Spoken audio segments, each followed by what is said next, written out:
This podcast exists because we tried being nice and it didn't go well. Not so hot. Do you remember when we realized that, Alma? I think I remember realizing it, but not understanding what it really meant. I think this was like last week for me, actually. So I'm going to probably need you to talk me through that at some point. But I know that times like this, when we talk about being nice and kind and real, people start throwing around the word fake. And Mm-hmm. so let's just go ahead and squash that first and foremost before we even get into introductions. We're not talking about being fake, and we're not talking about not being not kind, but we're talking about not being nice anymore. We're Right. tired of being nice. Well, Okay, that's so the I just thing, is wanted to. that comes from judgment, really, right? When we're like, oh, that's fake. Well, that's just because that's coming from I'm judging myself before I can even say anything, judging myself before I can say what it means to stop being nice. We're so bad about that, right? Right, absolutely. Well, getting to judgment, I'm going to go ahead and have you judge me. How would you describe me to someone who doesn't know me? Let's say, well, Jennifer's a badass.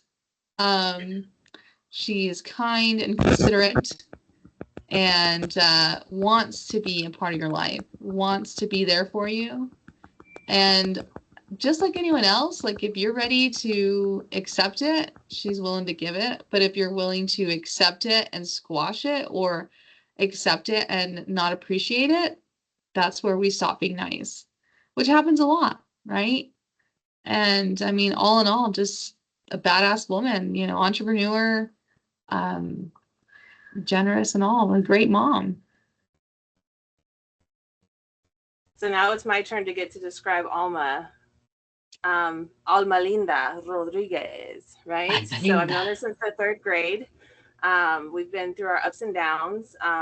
Honest woman. She will always, always, always be honest with you, even when it hurts. And I think that's one of the things I value most about you is that I know where you're coming from.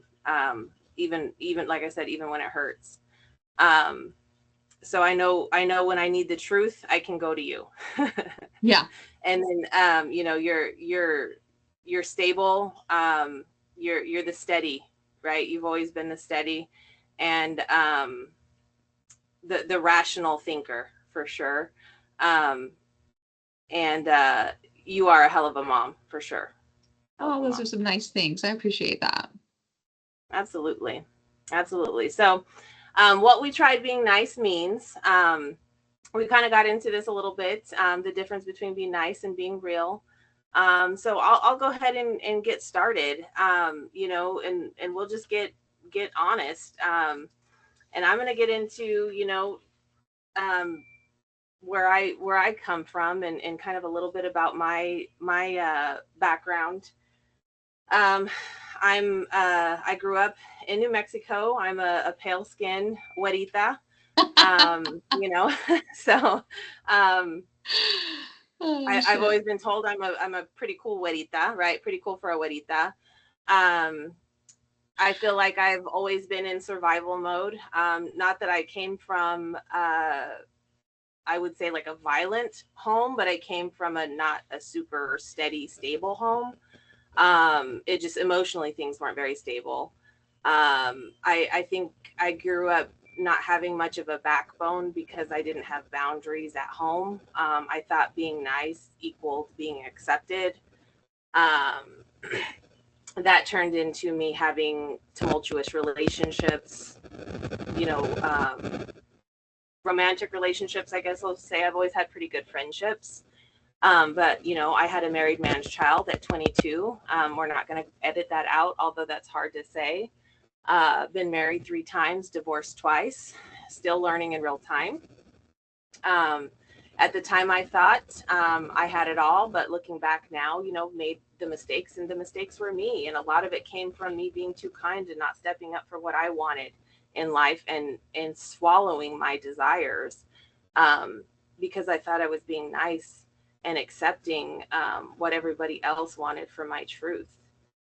Um, And somewhere along the way, I grew a backbone. I got tired of accepting what everybody else told me was what my dreams were, and what was meant to be for me. And I started, you know, really picking apart what I wanted, and learning that I could be kind in my own way, and still be honest with people, and that I didn't have to put on a fake smile for them. And that's what I call being nice. Because I'm not going to be nice to your face. I'm going to tell you the truth, and it's going to be in a compassionate way, but I'm going to tell you the truth, and I'm not going to be nice to your face just to save your feelings. Mm-hmm. And that's kind of where I'm at this point in my life. And that goes for family, that go, you know, blood family, that goes for friendships, that goes for romantic relationships, that goes for anybody in this life. And I just kind of want to get the word out there to anybody, whether it be women, men, you know, out there. It doesn't discriminate. A backbone is a backbone, and we have to start putting these boundaries to save ourselves, because I know what that feeling it feels like to drown. Yeah. You know, I want to go back to something you said because I find it so much of a truth, I think, for a lot of us, and we don't recognize it because you were mentioning how um, you didn't have boundaries and you were, you know, you didn't have a backbone back when you were younger, things like that. But honestly, that's not the perception that we gave other people. You know, we show up to school, we show up with friends, and we're just like confident ass bitches, right? Like that's our Right. persona. And it's true. I mean, we truly feel or think we feel that way, but reality, we're just kind of like crouched in the corner in our minds, trying to wing it, trying to make it work. Right. And like if I, like I said, you said, describe me. We saw each other, I'm sure, as just these badass bitches, like ready to take on the world. Like, what up, bro? Right? Yeah. I And mean, you're always on the floor in basketball, like hanging on to that right, basketball. exactly. And realistically, we were just like dying in the corner trying to figure things out. But Right. that's not what we gave off. And we thought we knew it all. We thought we had it all and didn't quite understand what we were lacking, what we were missing, or that we were lacking or missing anything at all, like boundaries, the Well, quote and of I think those. that's, yeah, and I think that's the point exactly right now. Like, exactly why we're here and why we're talking is we're all feeling the same exact way in our own head, but Mm-hmm. nobody talks about it. Yes. Yes. Nobody talks about it. The real truth. Yeah. Tell me 100%. about you. Who are you? Well, shit. Um, there's the idea of Alma. The idea of Alma, I was, well, okay, it was tough. I was the princess, you know, I am the baby of 5 kids. My sister's the oldest, 3 boys in between, and then it's me. And a good age gap between, you know, my sister's 13 years older.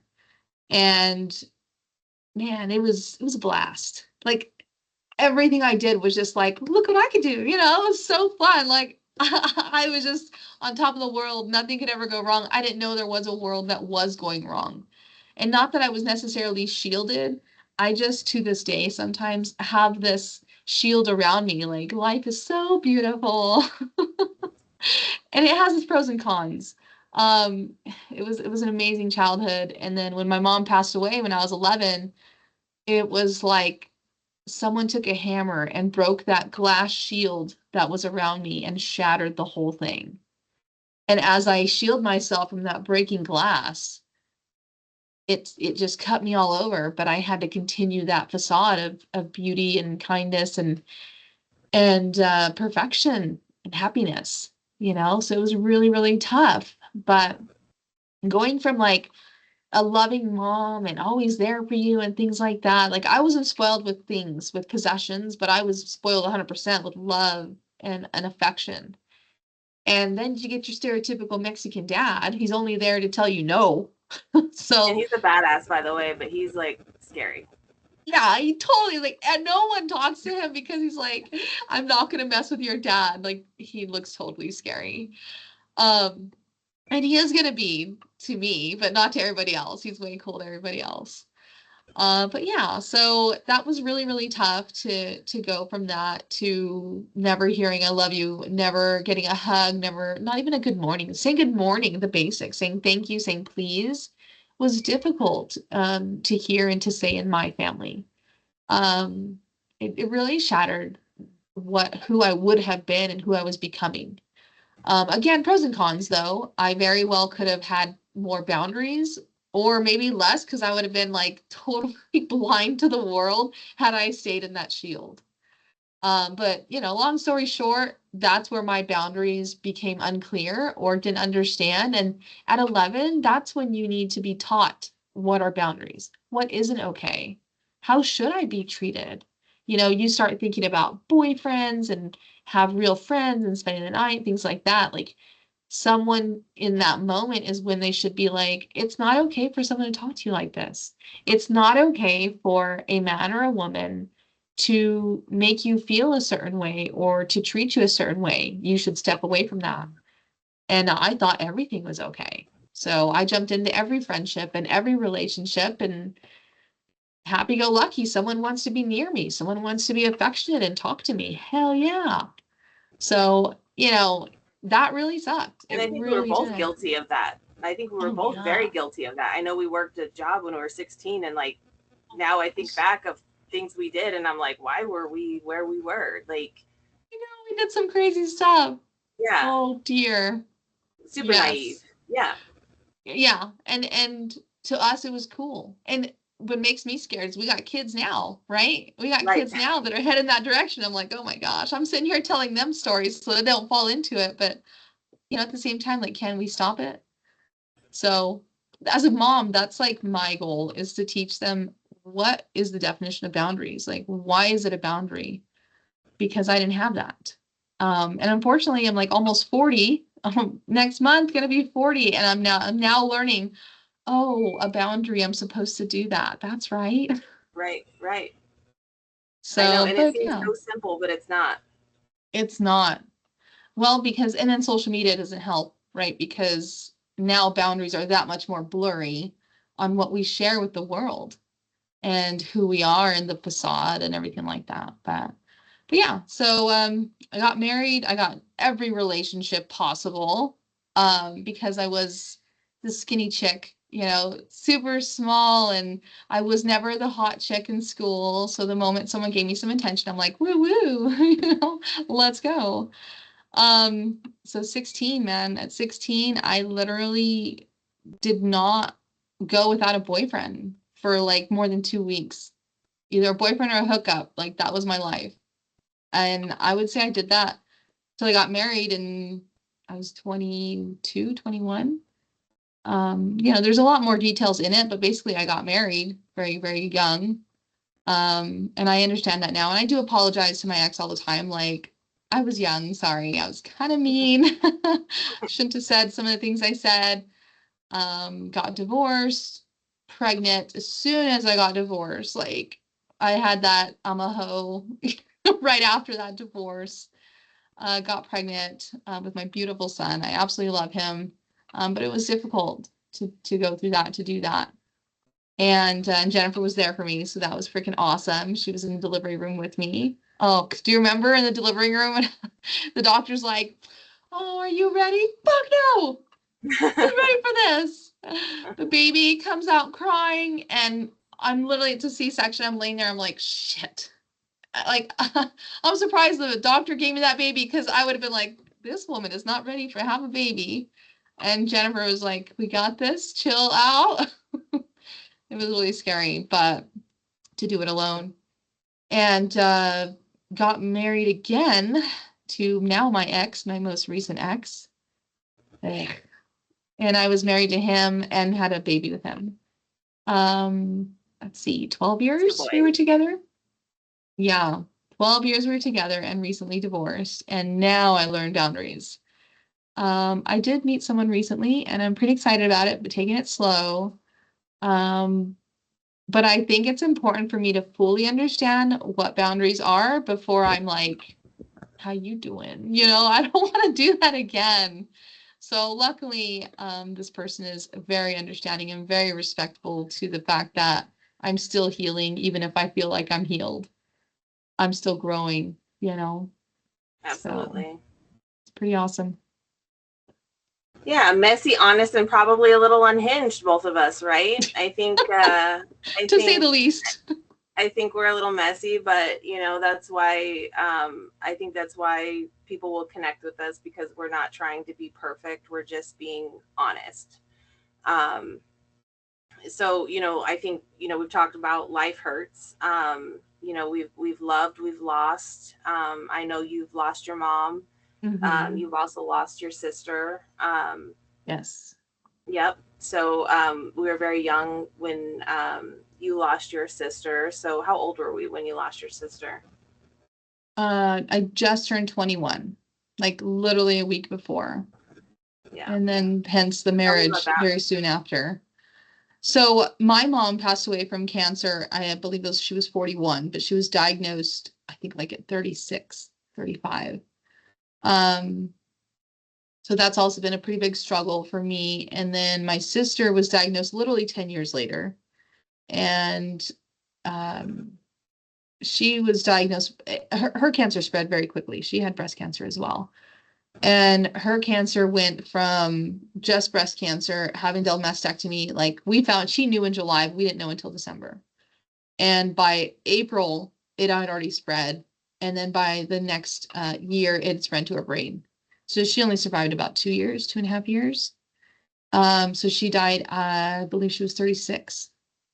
She was super, super young, and I had just turned 21. Bless her heart, she told me in December, she told most of us in December, and she tried to wait for finals, right? Because I had literally graduated in May from high school, and then I was going to college. And she's like, I just wanted to tell you I wanted to wait for finals to be done. And she literally told me the week of finals. Poor thing. She really made an effort, but no, she told me the week of finals. That was a pretty big struggle for me, and I couldn't go to college after that. I tried, but I would go and I would just be in class and just start crying because college was something that was important to her for me and Hmm. growing and everything like that. And so just college reminded me of her, and it was too hard to be happy. And college, going to class, doing things for myself made me happy. So I dropped out of college soon after that because I was just failing my classes. I could not Right. succeed. Right. Well, you couldn't concentrate. I mean, you Yeah, had a I whole life going couldn't. on. Yeah. Yes. And meanwhile, I mean, I was acing my classes. I was doing really well. I was enjoying everything I was doing. I wasn't, dating all crazy, kind of, but I was succeeding at the college part and it failed. Like to this day, I don't have a degree. I have lots of credits, probably like 100 credits and no degree, not even an associate's. Um, but yeah, it was interesting. It was tough to go to college. It was really, really hard to lose my sister. And it was really crappy because the age difference. So we barely started becoming like truly sisters, like friends, you know what I mean? Because my mom died so young, she was more of a parent. And we finally became friends. And it was gone. So did it feel like losing a mom all over again? It did. It did to an Yeah. extent. I mean, she had moved, so, but I spent so much time with her. I took care of her kids. I mean, I Hmm. was young, but I would go with them on vacations to help take care of the kids. They moved to Philadelphia. I went with them to go help them move to Philadelphia. Like I was very much a part of their lives. And so it was tough. It was. Yeah. But that didn't help the whole go be a hoe and find affection and love through men, through relationships. But I think you were just searching for it anywhere, right? At that point, Mhm. and you don't realize you're doing it, right? Oh You yeah. just know that it feels good when you get it. Yeah. Yeah. Yeah, and Oh yeah. that's honestly that's the easiest way to find it. You know. It's not that hard for women. Yeah, but it was hard. My mom dying. So then I had since they were diagnosed so young, I decided at 30, I already had my two boys. I had the genetics testing and I am positive for the breast cancer gene. Come to find out my mom and my dad both have the breast cancer gene. So it was kind of the Mm. inevitable. Crazy. BRCA1 and BRCA2. So I went ahead and decided to do a double mastectomy. along with the hysterectomy, because my mom also had ovarian cancer at 30 years old. And it wasn't supposed to be easy necessarily, but it turned out a little harder than I thought because I kept having cancer scare after cancer scare. Like, I probably had 10 surgeries within 4 years. Um, to the point where I'm in a study, like I'm in an actual book. It's insane. To this day, no cancer, thank you God, but quite the journey and quite the toll it took on my body as well. So I think that was kind of made this marriage that I just got divorced from difficult because you already feel no boundaries. You feel low self-worth. And then you're going through this and then your body's changing. I've got scars and cuts galore and I no hormones at 30. So realistically, I've got a body of a 56-year-old woman, but I'm only 39. So that kind of hurts, but here I am going strong. Doing the damn thing, right? Yes, totally. But I love how you're saying that a lot of people need to know, because I don't think we talk about it enough, like postpartum, for example. Like, women don't talk about it enough because I feel like we're scared and feel judged amongst each other, woman to woman, right? Even though we're on the same page, same boat, and we're judging each other so much that we don't open up. Well, okay, so when I had Landon, which is my first son, obviously I was new to the game, single mom, and it was about 3 months after I had him, my brother passed, right? Unexpectedly. And it was about a month after that. I mean, obviously that turns your world upside down. It's not something you're expecting. Right. And so I was going through it and I was just exhausted, like to my core, like tired. And so I went to my doctor and he's like, "Of course you're tired, Jennifer. You're a new mom." Yeah. Of course you lost your brother. Of course you're tired. We'll test your thyroid just in case. Now, I will say he called me personally when he got my lab results in to apologize for poo-pooing me because they were so bad that he's like, "I don't know how you're even standing." Wow. I didn't know that. Like the stress had just completely like made my thyroid not work. And I was just exhausted, but I was functioning because I'm a woman and that's how we survive. Yeah. But he was like, "Of course you're tired. Like, didn't anybody tell you what being a mom's about?" You know what I mean? And I'm like, "No, we know our bodies." I hate that. So it's like, yeah. So it's like, not only do we deal with that, too. It's just that judgment. Like, people don't just take your word for it. Yeah. Yeah. It must be something else. Yeah. Or you look fine. Yeah. Yeah. I literally just talked to my ex, like literally before I got in this call, right? He just randomly called me. And so I own a business, an insurance agency, and I just started a driving school. And my partners in the driving school have decided to say this is too hard. And so I've taken on the responsibility along with having kids and being a single mom and going through a divorce. And I'm exhausted. I truly am exhausted, but that's what we do. We make it work. And he calls right now and he's like, "You sound so tired. Are you okay?" And I'm like, "Yeah, well, I'm having to get the house ready to sell, pull money out of my butt to make it work and fix the house." Right. And I said, "I'm doing the driving school and everything like that." And he says, "Well, God will never put in front of you what you can't handle."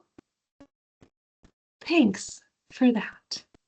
You're like, "Can you put a couple $1,000 in front of me so I can handle it easier?" Thank you. Exactly. Yeah. He's like, "Oh my gosh, well, what needs to be done? Make me a list." And I laughed the hardest I have laughed in a very long time. And he's just like, "You're right. I'll put it on the back burner." Yeah. Yeah. Like, it just made him feel better to say that. You got it. You go, girl. Oh my goodness. Well, and I think that's the thing is like, we just have to not let other people's perceptions ruin our day. We know what we're going through. Their validation means nothing. They're not the ones walking in our shoes. They're not the ones experiencing what we're experiencing. they've not experienced what we've experienced. And they'll never know. Yeah, they'll never know. And it comes down to I'm tired of pushing my own feelings down and swallowing it for other people's satisfaction and like comfortability. I guess is what it comes down to. Yeah. I'm tired of making other people comfortable. Yes. And that's where this podcast comes into play, because we're done. That's right. So if you've ever tried being nice and it backfired, I think you've found your people. Yeah. All right. You found your spot. Heck yeah. We need more of us to speak out. And it doesn't discriminate, like you said. That's right.